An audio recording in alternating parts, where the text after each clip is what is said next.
My mom laughed. "You'll never own a house like your sister." My sister smirked. "She'll be broke forever." I didn't argue, just smiled. Weeks later, they both called me from the driveway. I texted back 4 words: "Get off my property." My name is Henriette, and this is the story of how I went from being the family disappointment to owning something they could only dream of, and how the sweetest revenge is sometimes just living well and setting boundaries. Let me take you back to where this all started. I'm the youngest of 2 daughters. My older sister, Victoria, was always the golden child. She was 3 years older than me, and from the moment I could form memories, I knew I was living in her shadow. Victoria was beautiful, poised, academically gifted, and had this way of charming everyone she met. She graduated top of her class, went to an Ivy League school on a partial scholarship, and landed a corporate job right out of college, making 6 figures. Me? I was the artsy one, the dreamer, the one who wanted to study graphic design instead of business, the one who chose a state school over prestige because I actually liked their program, the one who took a job at a small creative agency after graduation, making a modest salary but doing work I loved. In my mother's eyes, I had already failed at life by age 22. The comparison started early and never stopped. "Why can't you be more like your sister?" was a question I heard at least once a week growing up. When Victoria bought her first house at 26, with her lawyer, fiancé, Brandon, it became the gold standard against which all my life choices were measured. I was 23 at the time, still living in a cramped apartment with 2 roommates, trying to build my career and pay off my student loans. I was proud of my independence, proud that I was making it work on my own terms. But to my mother, I was just a disappointment who couldn't get her life together. The breaking point came last Thanksgiving. I had driven 3 hours to my parents' house for the holiday, hoping maybe this year would be different. Maybe this year my mother would ask about my work, my life, my happiness. Maybe this year I'd feel like I belonged. Victoria and Brandon arrived in their Mercedes, and the praise began immediately. They had just closed on a second property, a vacation home in the mountains. My mother practically glowed with pride as Victoria showed everyone photos on her phone. 4 bedrooms, 3 bathrooms, a hot tub on the deck, Victoria said, scrolling through images of a stunning cabin. "We got such a good deal on it. Brandon's bonus this year was incredible." "That's wonderful, sweetheart," my mother gushed. "You two are so successful. I'm so proud of you." I sat there eating my mashed potatoes, trying to be happy for my sister. I really was trying, but then my mother turned to me with that look that said she was about to say something cutting disguised as concern. "Henriette, honey, are you still renting that little place downtown?" "Yes, Mom. Same apartment. It's actually really nice. We repainted last month." Victoria laughed, not even trying to hide her condescension. "You repainted a rental? That's so sad. You know you'll never get that money back, right?" "I like where I live," I said quietly. "But you're still renting," my mother pressed. "At your age, you should be building equity, investing in property." "Victoria owned her first home by 26. You're 25 now, aren't you?" "I'll be 26 in January." Exactly my point. My mother shook her head like I was a problem she couldn't solve. "You'll never own a house like your sister. Not at the rate you're going." The words hung in the air like poison. Victoria smirked from across the table, that superior smile I'd seen my entire life. "She'll be broke forever, Mom." That's what happens when you choose passion over practicality. I tried to tell her to go into something more stable, but she wouldn't listen. I felt my father shift uncomfortably beside me, but as always, he said nothing. He never defended me. He just stayed quiet and let my mother and sister tear me down. Something inside me cracked that day, but not in the way they expected. I didn't cry. I didn't argue. I didn't try to defend my choices or explain my 5-year plan or tell them about the promotion I was up for. I just smiled. It was a small smile, barely there, but it was real. Because in that moment, I realized something profound. I didn't need their approval anymore. I didn't need to prove anything to them. I could live my life for me, and their opinions literally did not matter. "You might be right," I said calmly, finishing my potatoes. My mother blinked, clearly surprised I wasn't fighting back. Victoria looked almost disappointed that she hadn't gotten a bigger reaction. I stayed for another hour, then excused myself, claiming I had work the next day. I drove home that night with tears streaming down my face, not because I was hurt, but because I was free. Free from the need to chase their validation. Free from the weight of their expectations. That night marked the beginning of a change. I'd been playing it safe for years, staying at my comfortable job, saving money slowly, trying to be responsible in the conventional way. But my mother's words, cruel as they were, lit a fire under me. I realized I'd been living small, trying to meet expectations I'd never achieve, instead of going after what I actually wanted. Here's what they didn't know. I was good at what I did, really good. I'd been freelancing on the side for 2 years, taking on logo design projects, website work, branding packages for small businesses. I had a growing portfolio and a list of satisfied clients, but I kept it small, treating it as side income, afraid to take the leap into full-time freelancing. That Thanksgiving night, I decided to bet on myself. Within a week, I'd set up a proper business structure for my freelance work. I created an LLC, built a professional website showcasing my best projects, and started actively marketing my services. I reached out to every contact I'd ever made, joined online communities for small business owners, and positioned myself as a branding specialist for startups and growing companies. The response was overwhelming. Turns out I'd been undercharging for years. When I raised my rates to match industry standards, clients still hired me. Within 3 months, my freelance income exceeded my full-time salary. By month 6, I quit my agency job and went full-time with my own business. I didn't tell my family any of this. What was the point? They'd made it clear what they thought of my choices. I cut contact down to the bare minimum. I responded to texts politely, but briefly. I declined holiday invitations, citing work obligations. My mother called it acting out. Victoria told relatives I was being immature. I called it self-preservation. For the first time in my life, I was building something that was entirely mine. My business grew rapidly. I hired a virtual assistant, then a junior designer. I developed a specialty in branding for tech startups, and my reputation in that niche community grew. I was making real money, more than I'd ever imagined. But more importantly, I was happy. I woke up excited to work. I chose my clients. I set my boundaries. I built a life that fit me. After about 8 months of this, I had a conversation with my accountant that changed everything. Henriette, you're sitting on a significant amount of cash, he told me during our quarterly meeting. Have you thought about investments? Real estate might be a good option for you. Real estate, the thing my mother said I'd never achieve. I started researching. I met with a real estate agent named Sarah, a sharp woman in her 50s, who didn't blink when I told her my budget. She'd seen my business financials, knew I was serious, and treated me like the legitimate buyer I was. What are you looking for? She asked during our first meeting. Something with character, something that tells a story. I don't want a cookie-cutter subdivision home. She smiled. I think I know exactly what you need. We spent 3 weekends looking at properties.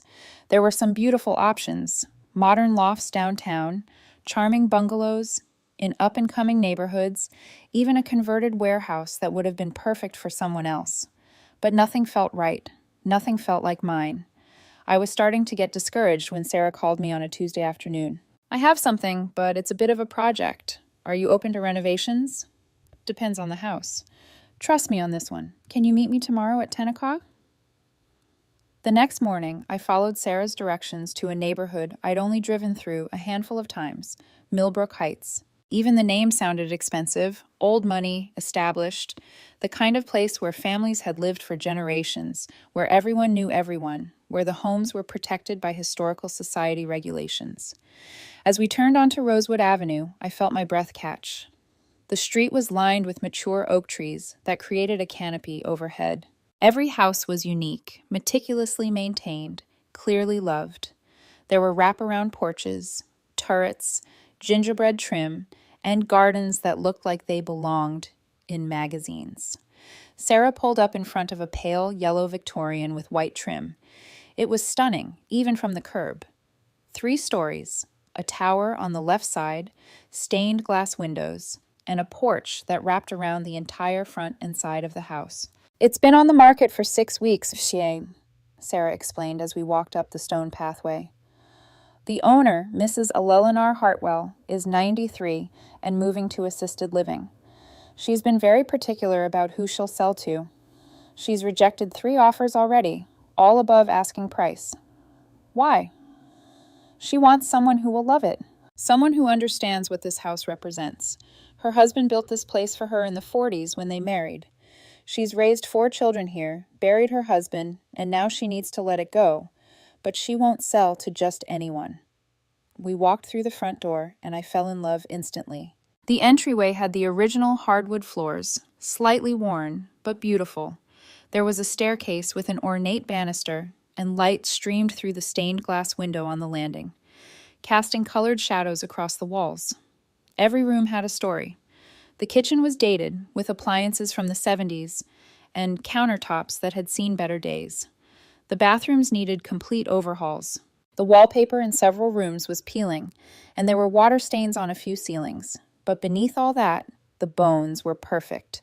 High ceilings with crown molding, original built-in bookshelves, hardwood floors throughout, a fireplace in the living room with a hand-carved mantel, and that turret, the one I'd seen from outside, was a circular room with windows on all sides, flooded with natural light.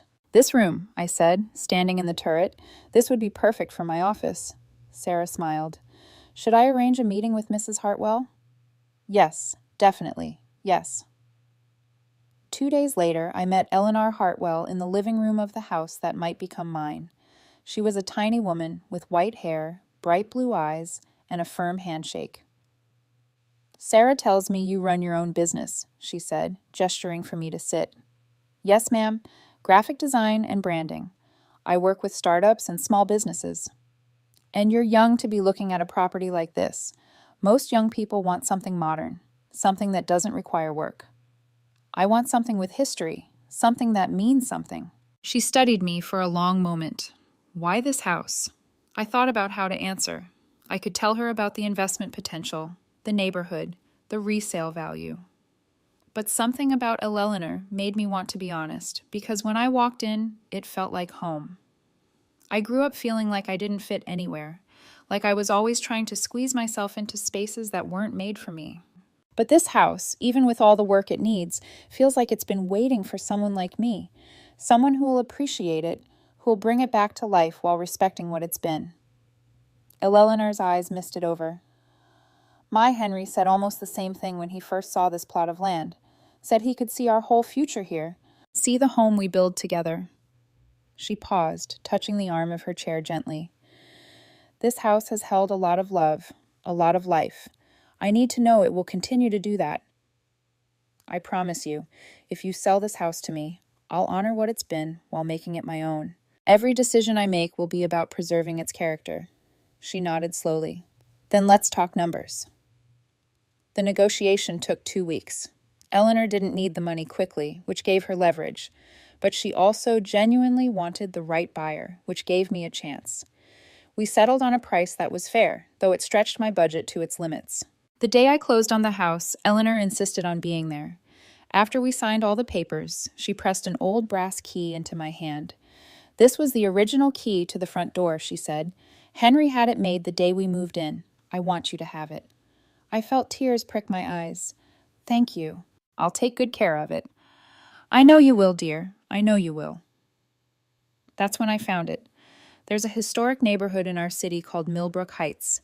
It's old money, tree-lined streets, Victorian homes that have been meticulously maintained for over a century. It's the kind of neighborhood where people have family crests and country club memberships. It's where my mother had always dreamed of living, but never could. Victoria and Brandon lived in a nice subdivision with modern McMansions and HOA regulations. Respectable, certainly, but not Millbrook Heights. The house I found was a 1890s Victorian. 4 bedrooms, original hardwood floors, a turret with a reading nook, stained glass windows, and a wraparound porch. It needed work, cosmetic stuff, mostly updating the kitchen and bathrooms while preserving the historical character. The owner was an elderly woman moving into assisted living, and she wanted someone who would love the house like she had. The price was high, even with the needed updates. It would take most of my savings for the down payment and leave me with a substantial mortgage. It was a risk, but I'd been playing it safe my whole life, trying to meet other people's expectations. This house felt like mine, like home. I made an offer. We negotiated. And 3 weeks later, I owned a piece of history in the most prestigious neighborhood in the city. I didn't tell anyone. I hired contractors, designers who understood historical preservation, and started the renovation process. I poured my heart into that house, making decisions that honored its past while making it livable for my future. Original fixtures were restored. The kitchen was modernized with period-appropriate details.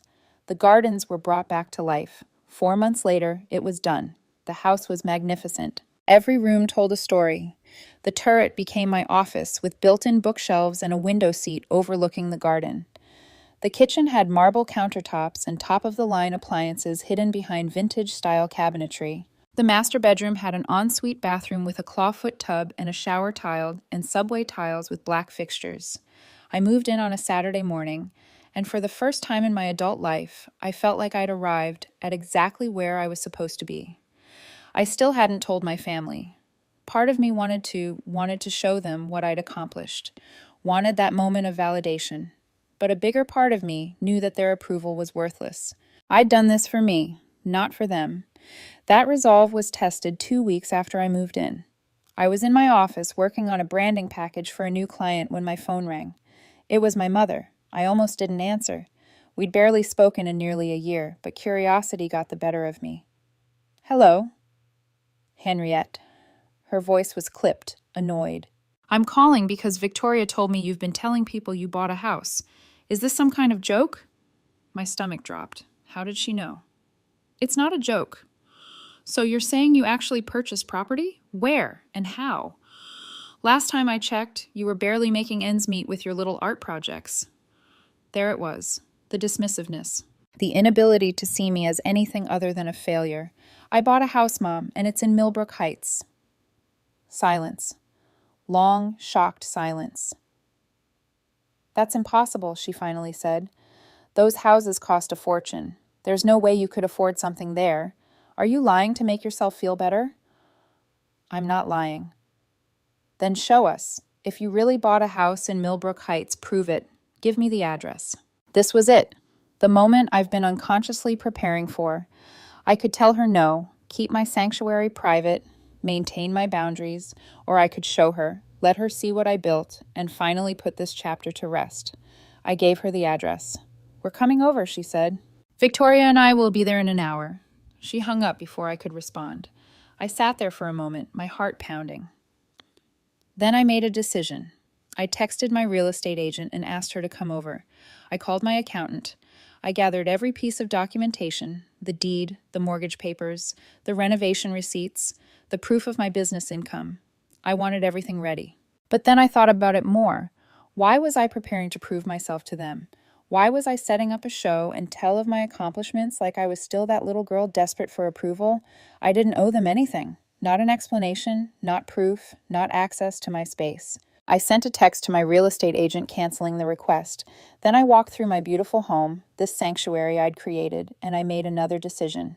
When my phone rang an hour later, I was sitting on my porch swing, drinking tea, watching the afternoon light filter through the oak trees lining my street.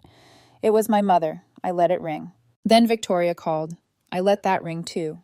Then the text started coming. "Mom, we're outside your house. Where are you?" "Victoria, this is ridiculous. Let us in." "Mom, Henriette, stop being childish. We drove all the way here."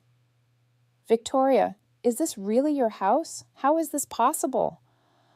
I could picture them standing at the end of my driveway, looking at my beautiful Victorian home, trying to process what they were seeing. My mother, who told me I'd never own a house like my sister. Victoria, who smirked and said I'd be broke forever. They called again, both of them, multiple times. I watched my phone light up with their calls, and I felt nothing but peace. Finally, I picked up my phone and sent a text to the group chat they created. "Get off my property." 4 words. That's all they got. The calls stopped. The texts stopped. Apparently 4 words were enough. I sat on that porch for another hour, finishing my tea, watching the sun start to set, feeling the weight of years of criticism and comparison finally lift off my shoulders. My phone buzzed one more time. It was my father. "Your mother is very upset. She says you're being disrespectful." Can you please call her? I stared at that message for a long time. My father, who'd never once stood up for me, who'd let my mother and sister tear me down year after year, was now asking me to be the bigger person. I typed back, I'm not being disrespectful. I'm setting boundaries. There's a difference. He didn't respond. The next few days were quiet.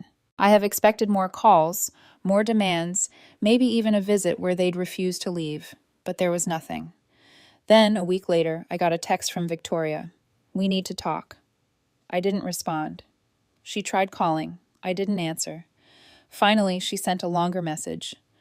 Mom is really hurt. She doesn't understand why you're acting this way. We just wanted to see your house. You didn't have to be so cruel about it. Cruel. That word struck me. I'd been called sensitive, difficult, stubborn, unmotivated, and disappointing, but never cruel. That was a new one. I typed out a long response explaining everything. How years of being compared to Victoria had damaged me. How being told I'd never amount to anything had affected my self-worth. How that Thanksgiving dinner had been the final straw. How I'd built my business from nothing while they dismissed my work as art projects. How I'd bought this house with money I'd earned, proving that their limited vision of my potential was just that, limited. I wrote it all out. Every feeling, every hurt, every moment of growth. Then I deleted it. They didn't deserve my pain.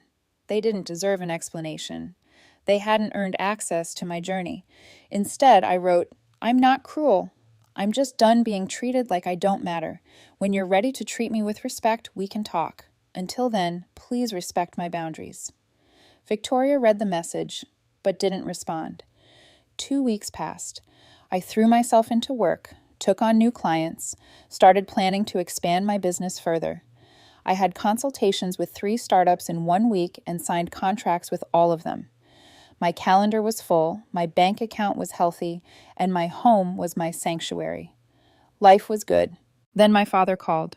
Henrietta, please. Your mother won't say it, but she's heartbroken. Victoria feels terrible. Can't we all just sit down and talk about this? Dad, did you ever once tell Mom to stop comparing me to Victoria? Did you ever defend me when they made jokes about my career? Did you ever tell them they were being too hard on me? Silence. That's what I thought. You didn't want to cause conflict in the family, so you let them hurt me to keep the peace. And now you want me to come back and pretend it never happened so you can keep the peace again. Do you see the pattern here, Dad? More silence. I love you, he finally said, but I don't know how to fix this. It's not your job to fix it. It's their job to acknowledge what they did wrong. Until that happens, there's nothing to talk about. He sighed. You changed. Yes, I have. I chose myself for once. I'm sorry if that's uncomfortable for everyone else. We hung up, and I felt sad, but also relieved. At least with my father, the conversation had been honest. Another month went by. I celebrated my 27th birthday alone by choice with takeout Chinese food and a movie marathon in my turret office. It was perfect. Then I got an email. It was from Victoria. A long message that started with, I've been doing some thinking. I almost deleted it without reading, but something made me open it. Henriette, I've been doing some thinking and I owe you an apology, a real one. Not the kind where I apologize, but then explain why I wasn't really wrong. I was cruel to you, especially at Thanksgiving. I said those things because it made me feel superior, and that's ugly. I've always known you were talented, and honestly, I think I was threatened by it. You chose something you loved, and you made it work. I chose money and status. My marriage is falling apart because Brandon and I have nothing in common except ambition. My job is soulless. I own 2 properties, but neither one feels like home. Meanwhile, you bought that incredible house and seemed genuinely happy. I think I've been jealous of you for a long time, and I ask it with condescension. I'm sorry. I don't expect you to forgive me right away, but I wanted you to know that I see you now. I see what you've built, and I'm genuinely impressed. If you're willing, I'd like to try to build an actual sisterhood instead of whatever toxic dynamic we've had. No pressure. Just think about it. I read it 3 times. It was a good apology. It acknowledged specific wrongs, took full responsibility, and didn't make excuses. It was more than I'd expected from Victoria, but I wasn't ready to respond. Not yet. I needed to process, to figure out if I even wanted a relationship with my sister and what that would look like if I did. Another week passed. Then my mother sent her own email. Henriette, I've always wanted the best for you. I pushed you because I wanted you to be successful and secure. I can see now that my methods were hurtful and my definitions of success were too narrow. I'm proud of Victoria, but that doesn't mean I'm not proud of you, too. I've always been proud of you. I just had a hard time showing it. You're right that I should have celebrated your achievements instead of constantly comparing you to your sister. You've built something remarkable both in your career and now with your home. I'm sorry for making you feel like you weren't enough. You've always been enough. I just couldn't see past my own anxiety about your future to appreciate your present. I hope someday you'll let me be part of your life again, but I understand if you need space. I love you. I sat with that email for days. Was it enough? Was it sincere? Could people really change? I didn't have answers to those questions, but I knew one thing. I wasn't the same person who'd sat at that Thanksgiving table absorbing their criticism and feeling worthless. I was someone who'd chosen herself, someone who'd built a business and a life on her own terms, someone who'd set boundaries and stuck to them. Whether or not I let my family back in, I'd already won. Not because I'd proved them wrong, though I had, but because I proved myself right. Right to follow my passion, right to trust my abilities, right to believe I deserve better. I crafted a response to both of them. Separate messages tailored to each relationship. To Victoria, thank you for your apology. It means something that you took the time to really think about how your actions affected me. I'm not ready to jump back into a close relationship, but I'm open to rebuilding slowly. Maybe we could start with coffee. No parents, no expectations, just two sisters trying to figure out how to relate to each other as adults. To my mother, I appreciate your apology. I understand that you thought you were helping, even if the impact was hurtful. I need you to understand that moving forward, I need respect, not just love. I need you to celebrate my wins without comparing them to Victoria's. I need you to trust that I know what's best for my life. If you can do that, then yes, we can work toward rebuilding our relationship, but it has to be different this time. I sent both emails and felt a strange mix of hope and caution. Victoria responded within an hour, suggesting we meet the following week at a coffee shop halfway between our homes. My mother took 2 days, but eventually replied, agreeing to my terms and asking if we could have lunch sometime soon. I agreed to both, but on my terms, at times and places I chose. The coffee with Victoria was awkward at first. We'd spent so many years in our assigned roles, golden child and disappointment, that we didn't know how to just be siblings. But slowly, carefully, we started sharing our real lives. She told me about her marriage problems, how she and Brandon had grown apart. I told her about the challenges of running my own business. For the first time, we weren't competing. We were just talking. Your house really is incredible, she said at one point. When Mom gave me the address and I looked it up, I couldn't believe it. That's like one of the best neighborhoods in the city. It needed a lot of work, but it was worth it. Can I? Would it be okay if I saw it sometime? Not with Mom, just me. I promise I'll be respectful. I thought about it. My home was my sanctuary, but maybe it could also be a bridge. Sure, but you have to promise. No judgment, no comments about what I should have done differently, no backhanded compliments. Deal. 2 days later, Victoria came over. I watched her walk through my home, seeing her take in every detail, the restored woodwork, the vintage light fixtures, the garden I'd planted, the office where I ran my business. This is incredible, Henriette, she said. And for once, there was no smirk, no condescension, just genuine admiration. You did this, all of this? With help from contractors and designers, but yeah, I planned it all. She turned to me with tears in her eyes. I've been so stupid. I had this image in my head of who you were, and I never bothered to see who you actually are. We were both stuck in roles Mama assigned us. You were the perfect one. I was the mess. Neither of those was really true. I'm not perfect. My life looks good on paper, but it's empty. You have something real here. We talked for hours that day. Really talked about our childhoods, our dreams, our fears. It wasn't a complete healing, but it was a start. Lunch with my mother was harder. She cried when she saw me, apologized again, told me she'd been talking to a therapist about her need to control her children's lives. I listened, stayed guarded, but allowed the conversation to happen. I want to see your house, she said at the end of lunch. Not yet. Her face fell. But Victoria got to see it. Victoria apologized and respected my boundaries. We've been rebuilding slowly. When you and I are in a better place, I'll invite you over, but not yet. She didn't like it, but she accepted it. Over the next few months, things slowly improved. Victoria and I started having regular coffee dates. We weren't best friends, but we were becoming actual sisters. She eventually separated from Brandon, and I supported her through it. She helped me land a major client through one of her connections. My mother and I had lunch once a month. She was trying, really trying to be better. She asked about my work without comparing me to Victoria. She complimented my choices without adding a but. It wasn't perfect, but it was progress. 6 months after the driveway incident, I finally invited my mother to my home. She pulled up and just sat in her car for a moment, staring at the house. When she finally came to the door, there were tears in her eyes. "This is the most beautiful home I've ever seen," she said simply. I gave her a tour, and for once she didn't criticize. She didn't suggest changes. She just appreciated it. "I'm sorry," she said when we sat down for tea in my living room. "I'm sorry I made you feel like you had to prove something. I'm sorry I couldn't see how amazing you were. You've built something truly special here, and not just the house, your whole life. I'm proud of you, Henriette. I should have said that years ago." I felt tears prick my eyes. "Thank you." "Can I ask you something?" she said. "That day when Victoria and I came here and you texted us to get off your property, were you home?" "I was sitting on the front porch." "You were here the whole time?" "Yes." She looked down at her hands. "You could have let us in, shown us around, proved to us how wrong we were." "I didn't need to prove anything. That's the difference between who I was and who I am now.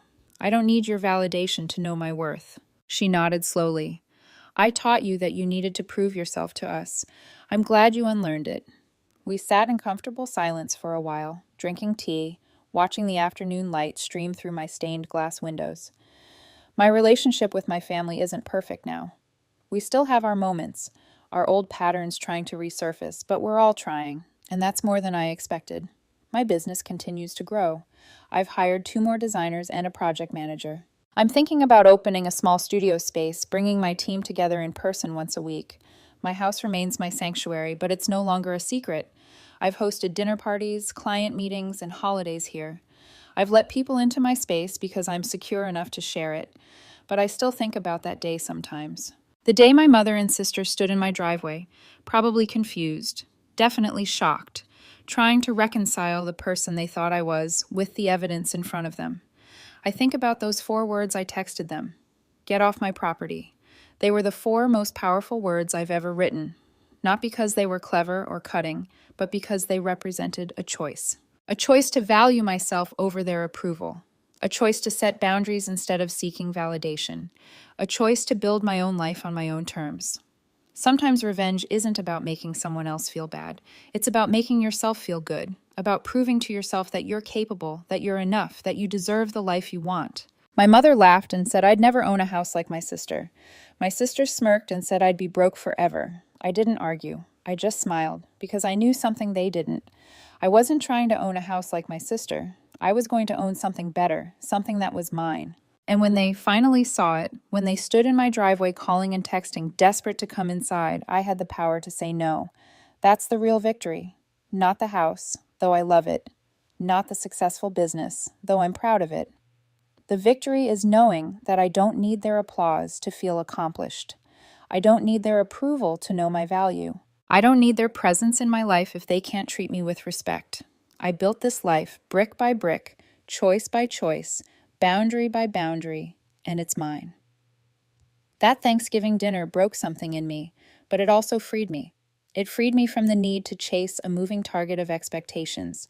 It freed me to become who I actually wanted to be. So yeah, my mom laughed at me. My sister smirked. They thought I was the failure, the disappointment, the one who'd never amount to anything. And then they showed up at my property uninvited, demanding access, and I got to say no. 4 words. Get off my property. 4 words that changed everything, because they weren't just about a house or a driveway. They were about ownership. Ownership of my life, my choices, my boundaries, my worth. And that's something no one can take away from me. I own this house, but more importantly, I own myself. And that's the sweetest revenge of all.